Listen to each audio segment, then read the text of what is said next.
विवादों के बीच झारखंड लोक सेवा आयोग की मुख्य परीक्षा का परिणाम जारी कर दिया गया है। कल देर शाम 7वीं से 10वीं मुख्य परीक्षा का परिणाम जारी किया गया। लिहाजा छात्रों में जो इस एग्जामिनेशन को क्वालिफाई किए हैं वो कहीं न कहीं खुश हैं। लेकिन बड़ा और अहम सवाल ये है कि इस परीक्षा यानी कि 7वीं जेपीएससी की पीटी परीक्षा को लेकर जिस तरह से पूरे राज्य में आंदोलन चला, उन आंदोलनकारियों का इस परीक्षा को लेकर क्या मंतव्य है, वो क्या सोचते हैं कि ये जो रिजल्ट आया है वो फ्री एंड फेयर है कि नहीं, या इसका भी हश्र 6th जेपीएससी के रिजल्ट की तरह ही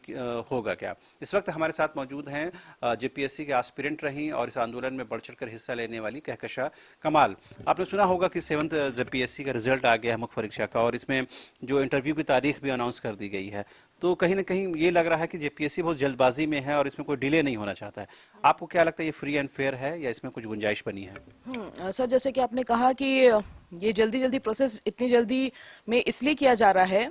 क्योंकि मुझे सबसे पहले ये रीजन लगता है कि कहीं ना कहीं you want to hide something, आप कुछ छुपाना चाहते हैं और जल्दी से पास ऑन कर देना चाहते हैं ताकि आपके टेन्योर में हुएवर इज द चेयरमैन, उनके टेन्योर में उनके ऊपर किसी तरह का जो दाग है या फिर किसी तरह का जो करप्शन का इल्जाम है वो उन पर ना लगे। That is why he is trying to fast the process as he wants. इसको इस रूप में लिया जा सकता है कि सरकार ने 2021 को बोला था कि हमने इसको नियुक्ति का वर्ष घोषित किया है, तो हो सकता है 2022 में वो चाह रहे हैं कि वाकई में हम नियुक्तियां दें, रिजल्ट दें और एम्प्लॉयमेंट से लोगों को जोड़े, इस वजह से बहुत स्पीड इसको किया गया हो।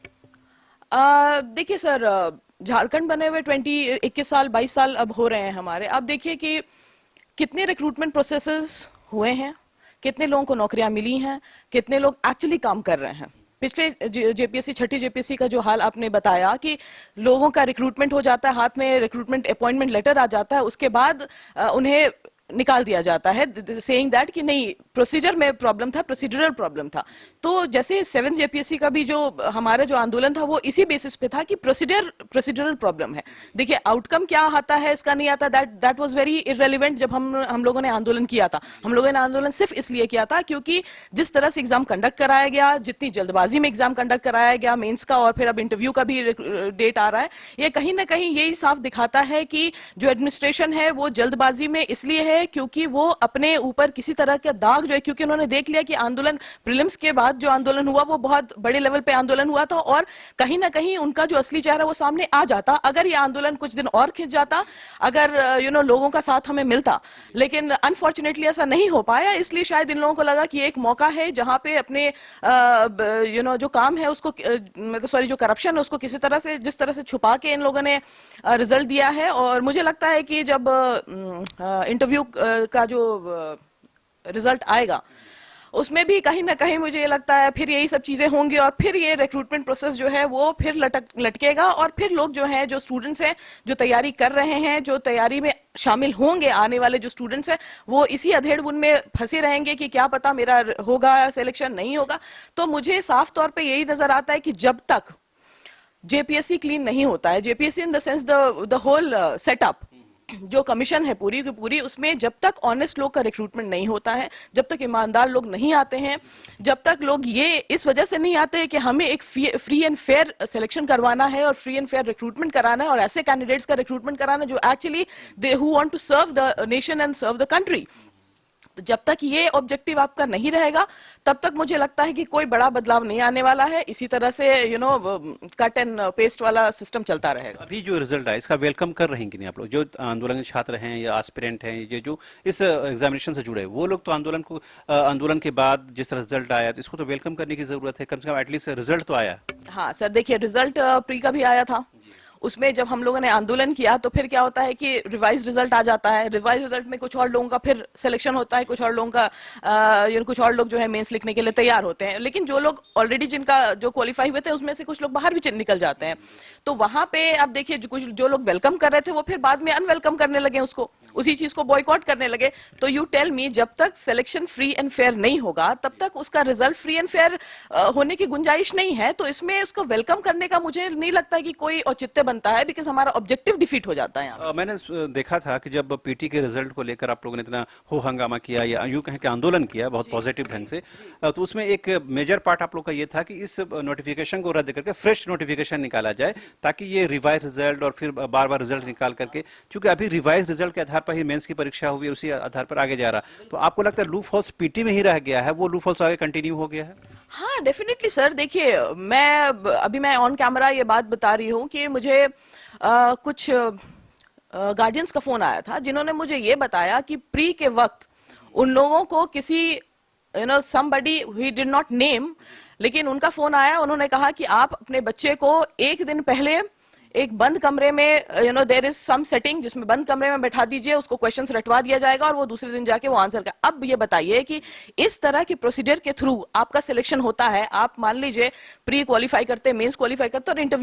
इंटरव्यू भी क्वालिफाई कर जाता है बिकॉज ऑफ योर जो भी आप अंडर द टेबल जो भी करते हैं, जिस वजह से आपका रिक्रूटमेंट हो जाए। अब बताइए, क्या आपका ऑब्जेक्टिव ये रहेगा कि आप समाज में आके समाज की कुछ भलाई करें? आपका ऑब्जेक्टिव जब ये नहीं रह जाएगा तो फिर मुझे लगता है कि इस तरह का जो पाखंड हो रहा है ये पूरा मुझे लगता है कि पाखंड ही है, क्योंकि इसका ऑब्जेक्टिव गलत है, इसका इंटेंशन गलत है। आप जो असली मकसद है जेपीएससी फॉर्म होने का, देखिए जेपीएससी फॉर्म या कोई भी कमीशन फॉर्म होने का असली मकसद ये होता है कि कैंडिडेट्स का सिलेक्शन हो, वैसे कैंडिडेट्स का सिलेक्शन हो जो एक्चुअली पढ़ाई करते हैं, डिजर्विंग हैं। लेकिन जब इस तरह से आप रिक्रूटमेंट करते हैं जहां पे आप एक रात पहले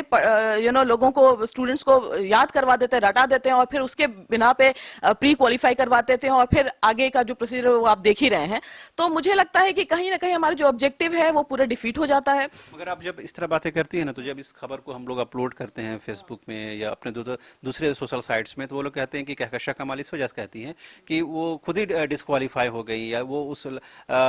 डिजर्विंग नहीं है, इस वजह से क्वेश्चन रेज करती हैं। सर देखिए, what is the category of candidate जो डिजर्विंग है, जो नॉन डिजर्विंग है, कैटेगरी क्या होती है? और मुझे लगता है कि सबसे इंपॉर्टेंट जो कैटेगरी होती है वो ये कैटेगरी होती है कि आप में ईमानदारी और सच्चाई है या नहीं है। देखिए, पढ़ने लिखने का काम जो लोग ग्रेजुएशन कंप्लीट किए या मास्टर्स कंप्लीट किए और जो इस प्रोसीजर में लगे हुए हैं, वो पढ़ के इंशाल्लाह निकाल ही लेंगे एग्जाम, अगर वो शिद्दत से पढ़ते हैं तो। लेकिन जो बेसिक क्राइटेरिया है वो ईमानदारी है और वो सच्चाई है, उससे कोई कॉम्प्रोमाइज नहीं होना चाहिए। देखिए, मोरालिटी का एक अपना स्टैंडर्ड है। आप कहीं भी किसी भी जॉब के लिए जब जाते हैं, किसी भी प्राइवेट में भी चले आप जाइए, तो अगर आप जहां पे ये बताइए आप करप्ट हैं, आई टेल यू कि कोई आपको नौकरी में रखेगा नहीं, राइट? आपकी क्वालिफिकेशन सेकेंडरी होती है, first is your honesty, first is your morality. तो इतने बड़े एग्जाम में जहां पे आपको एक सोसाइटी मिलती है, एक सेटअप मिलता है जहां पे आप अपने एक्यूमेन को दिखा सकते हैं विद ऑनेस्टी, वहां पे अगर आप ऑनेस्ट नहीं है तो फिर आपके इस एक्यूमेन का क्या काम, आपकी इस पढ़ाई लिखाई का क्या काम? तो how can you tell that somebody is deserving, somebody is non deserving? You see the characteristic, you see the character of the person, you see what kind of understanding the person holds. तो मुझे लगता है कि इससे बड़ी बात, इससे बड़ी चीज और कुछ होनी नहीं चाहिए किसी भी रिक्रूटमेंट में, किसी भी ऐसी पोजीशन में जहां पे आपको एक कमांडिंग अथॉरिटी मिलती है, जहां पे एक पावर पोजीशन के साथ आप आते हैं। You need to be very very much moral. हम लोगों ने देखा था जिस तरह के नजरिया लेकर आप लोग आंदोलन की और कहीं उसमें क्वेश्चन रेज एक जेपीएससी पर हुआ, एक सरकार के पूरे प्रक्रिया पर, पूरे सिस्टम पर हुआ। आंदोलन तो समाप्त हो चुका है, अब तो रिजल्ट भी आ गया और कुछ दिनों बाद फाइनल रिजल्ट भी आ जाएगा। इस बीच आपने सुना होगा जेएसएससी ने भी कई तरह के रिक्रूटमेंट निकाले हैं। तो सरकार ये बताने की कोशिश कर रही है कि 2022 में हम नियोजन को लेकर, रोजगार को लेकर कहीं ना कहीं गंभीर हैं। तो अब आप लोगों का नजरिया पॉजिटिव है कि नहीं, कि नियोजन को लेकर, एम्प्लॉयमेंट को लेकर, सरकार को लेकर? सर देखिए, पॉजिटिविटी कैसे आती है? पॉजिटिविटी किसी की तरफ तब आती है जब आप उसकी पास्ट हिस्ट्री देखते हैं कि इस आदमी ने या इस इंस्टीट्यूशन ने, पर्टिकुलर इंस्टीट्यूशन ने क्या काम किया है पहले, तो आप उसी हिसाब से उसका आज का डिसाइड करते हैं कि आज वो क्या करेगा और कल वो क्या करेगा। जेपीएससी की जो हिस्ट्री रही है, जो गवर्नमेंट की हिस्ट्री रही है, झारखंड स्पेसिफिकली झारखंड गवर्नमेंट की जो हिस्ट्री रही है, मुझे ये नजर आता है कि सर द पीपल, जो हमारे पहले वाले जनरेशन के जो लोग थे, आज भी आप देखिए, these people are struggling for jobs. 40 साल, 45 साल, 50 साल हो गए हैं, they are struggling for jobs. तो ये क्यों हो रहा है, स्पेशली झारखंड में? ये क्यों हो रहा है? क्योंकि कहीं ना कहीं आपकी नीयत में खोट है। आप हमेशा झूठ बोलते हैं, यू ऑलवेज लाई, कि आप इस बार नियोजन वर्ष बनाते हैं, इस बार नियुक्ति वर्ष बनाते हैं, इस बार वट एवर वर्ष ये आप दिखाते हैं, आप अपने मैनिफेस्टो में कुछ लिखते हैं, आप करते कुछ है, क्योंकि आपकी नीयत में प्रॉब्लम है। आप चाहते ही नहीं है कि रिक्रूटमेंट हो, आप चाहते नहीं है कि लोगों के घर में दो वक्त की आप क्या करते हैं, एक रिक्रूटमेंट दे के किसी इंसान को आप क्या कर सकते हैं, एक सिक्योरिटी दे सकते हैं, जो जिसको कह सकते हैं सोशल सिक्योरिटी या इकोनॉमिक सिक्योरिटी, हम जिसका नाम देते हैं, आप उतना ही करते हैं, उसके अलावा आप कुछ नहीं करते। आप उतना मिनिमम बीइंग अ गवर्नमेंट अगर आप उतना नहीं कर सकते हैं, I think you have no right to be in the government, you need to resign. तो आगे क्या है कि हर्षा कमाल ये झारखंड लोक सेवा आयोग या जेपीएससी के रुख करेंगी, या इनको छोड़ करके आप यूपीएससी पर ही फोकस करेंगी? देखिए, जेपीएससी के बारे में जो अभी हमने इतनी सारी बातें की, इससे साफ यही समझ में आता है कि howsoever I try, howsoever well I write, I am not going to get into this exam. मुझे ऐसा लगता है,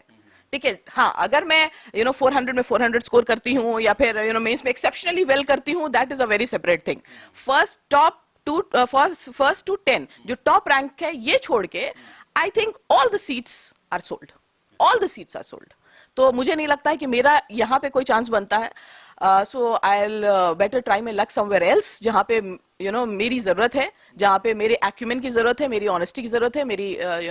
इंटेग्रिटी की जरूरत है। एक दो छोटा सा सवाल पूछ लेते हैं। आपके आंदोलन के बाद आपने देखा होगा कि छात्र बहुत बड़ी संख्या में भाषा को लेकर के, खतियान को लेकर के और नियोजन को लेकर सड़क पर उतरे हैं, खासकर कोयलांचल, धनबाद, बोकारो के एरिया में। तो आपको क्या लगता है, इस तरह से जो 21 साल 22 साल के बाद झारखंड का नौजवान बेरोजगार जागा है, तो इससे कहीं ना कुछ बदलाव सिस्टम में नजर आ सकता है? देखिए, भाषा को लेकर सर इतना बड़ा जो आंदोलन हुआ, मुझे बहुत अफसोस हो रहा है कि यही आंदोलन जब हमने जेपीएससी, क्लीन जेपीएससी के लिए किया था, शायद ये आंदोलन इतना बड़ा नहीं हो पाया था। मुझे इसकी वजह यही लगती है कि कहीं ना कहीं लोगों में मैं कहती हूँ कि इसको लेके सीरियसनेस नहीं है, that I need job, this is not serious with people any more. मुझे ऐसा समझ में आता है कि लोगों को लगता है कि नहीं, मेरी भाषा प्रिजर्व हो जाए, my language should get, I am not saying कि ये गलत है, आप ठीक है, you are doing whatever is necessary for the whole social system and the overall cultural system, लेकिन उसके अलावा भी देखिए, जहां पे आपको 2 वक्त की दाल रोटी के लिए स्ट्रगल करना होता है, और जिसके घर में एक्चुअली नहीं है, आप उससे पूछिए कि उसको कितनी मेहनत करनी पड़ती है। तो आपको, मुझे लगता है कि जितना भाषा में आप लोगों ने बढ़ चढ़ के हिस्सा लिया था, आप अगर इस आंदोलन में बढ़ चढ़ के हिस्सा लेते, तो शायद मुझे लगता है कि आज सिनेरियो अलग होता, आज प्री फिर से लिया जाता, और फ्री एंड फेयर एग्जाम लेने की तरफ जो है जेपीएससी अपना रुख करती। लेकिन चूंकि you did not pay attention, आप सामने नहीं आए, आपको लगा कि शायद ये सेकेंडरी इशू है, और आपने इसको फिर ठंडे बस्ते में डाल दिया, तो फिर जेपीएससी को भी ये मौका मिल गया कि when people they themselves don't want, why are we going to clean JPSC? क्यों हम अपने ऊपर जो है करप्शन का तमगा लगाएं, जब खुद लोग नहीं आगे आ रहे, जब खुद लोग बाहर नहीं आ रहे, जब students themselves don't want that they should get recruitment, they should get jobs, why will they bother? तो इसलिए मैं तो स्टूडेंट्स को बोलूंगी, जो लोग मुझे सुन रहे हैं और देखते हैं, कि आप लोग जैसे भाषा में आप लोग सामने आए हैं, वेल एंड गुड, इसका मतलब यह है कि आप में पोटेंशियल है, लेकिन उस पोटेंशियल को क्या आप यहाँ पे डाइवर्ट करके जेपीएससी को साफ सुथरा नहीं करना चाहते? क्या आप ये नहीं चाहते कि हम एक ऐसे एनवायरनमेंट में रहें जहाँ पे जहाँ पे जिन लोगों का रिक्रूटमेंट हुआ है, उन पे आपको भरोसा रहे कि ये अगर आया है एडमिनिस्ट्रेशन में या आई है, देन ही विल ट्राई और she will try to do his और her best to his capacity और हर कैपेसिटी एंड एबिलिटी। तो मुझे लगता है इस पूरे सिनेरियो में, इस पूरे जिस भाषा के आंदोलन में, आई एम वेरी होपफुल कि इनका जो भी रिजल्ट होगा वो इसलिए because they are together, they are. आपने सुना होगा इस तमाम आंदोलन में एक जो नाम उभर कर आ रहा है, उसका नाम है जयराम महतो, जो कोयलांचल क्षेत्र से आते हैं, और उनके पीछे एक बड़ा एक मास गैदरिंग नजर आता है। तो आपको लगता है आप उनसे ये आह्वान करेंगे, आग्रह करेंगे, रिक्वेस्ट करेंगे कि उन जैसे तमाम जो छात्र हैं वो जेपीएससी जैसे संस्थान को क्लीन करने के लिए आपको सपोर्ट करें, या उस तरह का आंदोलन यहाँ पर खड़ा करें? मैं तो सबसे पहले उनसे ये सवाल करूंगी कि what is his objective coming into politics? वो उनका स्टैंड क्या है, वो पॉलिटिक्स में क्यों, why did he come? उनका रीजन क्या है पॉलिटिक्स में आने का, उनका रीजन क्या है भाषा को लेकर इतना बड़ा आंदोलन करने का? अगर रीजन क्लियर है और मुझे ये लगता है that he is an honest man, he really wants to bring change, तो मैं उनसे यही रिक्वेस्ट करूंगी, दरखास्त करूंगी कि आप you should look into this JPSC matter. अगर आप सच में झारखंड को बदलना चाहते हैं, दुरुस्त करना चाहते हैं, तो पहले आप सिस्टम को दुरुस्त कीजिए, बिकॉज सिस्टम अगर गड़बड़ाया रहेगा तो मुझे नहीं लगता है कि कोई सोसाइटी बिना सिस्टम के चल सकती है। Sir, we have come into a position, इस पोजीशन में हम लोग आ गए हैं, अब इवॉल्व होते होते सोसाइटी इस पोजीशन में आ गया that we need a state जहां पे चीजों को स्ट्रीमलाइन किया जा सके, एक सोसाइटी में ऑर्डर कायम रखा जा सके। तो जब इस पोजीशन में हम लोग आ गए और हमने स्टेट को इतना पावर दे दिया है, then it is our responsibility कि अगर उस स्टेट में कोई प्रॉब्लम है, उस एडमिनिस्ट्रेटिव सिस्टम में कोई प्रॉब्लम है, उस सिस्टम को पहले दुरुस्त किया जाए। तो I will request mister Jairam Mahato to come forward and speak what is the problem in the system and work for it, because it is ये सिर्फ उनका काम नहीं, मैं तो कहूंगी कि जो लोग उनके साथ जुड़े हुए सब लोग सामने आए जी, सभी लोग सामने आए और सब इस बात को एक साथ आगे रखें कि हमें सिस्टम को दुरुस्त करने की जरूरत है। और मुझे लगता है कि when people will come together, सारे यूथ, देखिए स्टूडेंट्स और यूथ ने हमेशा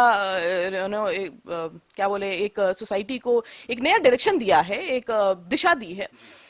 तो मैं यही उम्मीद करती हूं कि अब जिस तरह से आंदोलन धीरे धीरे चीजों को लेकर हो रहे हैं, लोग जागरूक हो रहे हैं, तो मुझे लगता है इधर भी तवज्जो देना उतना ही इम्पोर्टेंट है जितना बाकी और चीजों को लेकर। तो आने वाले दिनों में हम क्या देख पाएंगे कि आप जैसे तमाम जो लोग रहे हैं वो फिर एक बार जेपीएससी में सुधार को लेकर सड़कों पर उतरेंगे, या अपने एक लोगों को संगठित करने के लिए, लोगों को एक जगह इकट्ठा करने के लिए एक तरह से फिर से आप लोग सड़क पर नजर आएंगे?